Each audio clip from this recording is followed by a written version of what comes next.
I'll give you a hint. It's towards the bottom. The feet at the very top of the toes.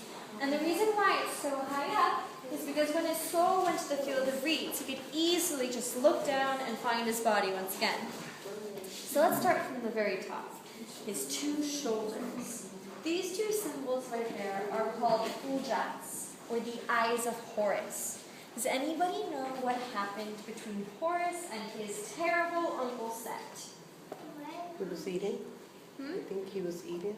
Not eaten, but something very bad like that. I know something like that too. There was a murder. Do you know who was murdered? Horus, I think. His father, His actually. father. But very close. Something did happen to Horus. So terrible Uncle Set decides to one day go off and kill Osiris, the god of the underworld, and also Horus, his father. And of course, Horus is very, very angry about that. It's his father. So he gets into a fight with good old Uncle Set. But Uncle Set stabs out one of Horus's eyes.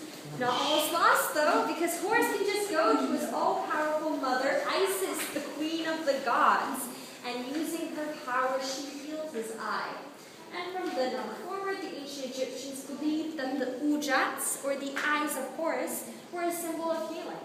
They put it wherever on the body they needed to heal. For example, right below, you'll see some more representations of the falcon god Horus, and inside are his lungs. He doesn't have a heart, but lungs. So we think that he died of respiratory failure, or asthma. Pretty sad. And then right there in the middle, you'll see a female figure. Anybody guess who she is? Is that Isis? Yes, she's Isis. We know from her wings that she's Isis, the queen of the gods. Oh, but trick question. She's actually two goddesses. Can anybody guess what other goddess she is?